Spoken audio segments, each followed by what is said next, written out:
उत्तराखंड भारत में मौजूद एक ऐसा राज्य जिसे देवभूमि भी कहा जाता है।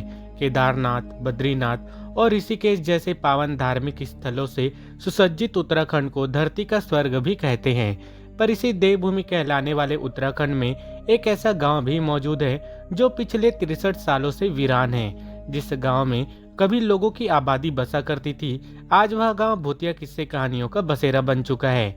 इस गांव को सवाला गांव के नाम से जाना जाता है। उत्तराखंड के चंपावत जिले में मौजूद यह गांव साल 1952 के पहले भारत के बाकी गांवों की तरह ही एक आम गांव हुआ करता था, जहां पर लोग हंसी खुशी रहा करते थे।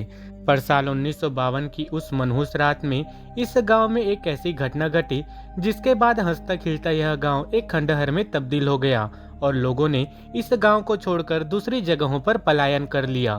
कहा जाता है कि साल 1952 को हर रोज की तरह एक रोज पीएसी बटालियन की एक गाड़ी इस गांव के रास्ते से होकर गुजर रही थी। इस गाड़ी में कुल 8 जवान सवार थे। पहाड़ी इलाका होने की वजह से रास्ता काफी घुमावदार था, इसलिए सभी जवान धीरे धीरे इस रास्ते पर आगे बढ़ रहे थे। जब वे सभी सवाला गांव के करीब पहुंचे, ठीक उसी वक्त एक अंधे मोड़ की वजह से उनकी गाड़ी अनियंत्रित होकर खाई में जा गिरी। इस हादसे की वजह से सभी 8 जवानों को काफी गंभीर चोटें आई। कुछ जवानों ने पास ही मौजूद सवाला गांव के लोगों से मदद की गुहार लगाई। काफी समय बीत गया, पर इस गांव का कोई भी इंसान उनकी मदद के लिए नहीं पहुंच सका। कुछ समय बीत जाने के बाद गांव के कुछ लोग उन जवानों के पास पहुंचे। घायल जवानों को उम्मीद की एक आस नजर आने लगी थी, पर यहाँ किस्मत को तो कुछ और ही मंजूर था। गांव वालों ने न घायलों की मदद करने के बजाय उनके पास मौजूद अपने उपयोग का सारा सामान उनसे लूट लिया और वहां से चले गए। जवानों को सही समय पर मदद न मिल पाने की वजह से उन सभी जवानों की मृत्यु हो गई। इस घटना को कुछ दिन बीत गए और इस घटना के बाद गांव में अजीबोगरीब तरह की घटनाएं घटने लगी। यह गांव अब पहले की तरह नहीं था। गांव के सभी लोगों को अपने आसपास कुछ भूतिया घटनाओं के घटने का एहसास होने लगा था। जब इन भूतिया घटनाओं की वजह से पानी पूरी तरह से सर के ऊपर निकल चुका था, तब इन गांव वालों ने इस गांव को छोड़ने में ही अपनी भलाई समझी और गांव के सभी लोगों ने इस गांव को छोड़कर दूसरी जगहों पर पलायन कर लिया।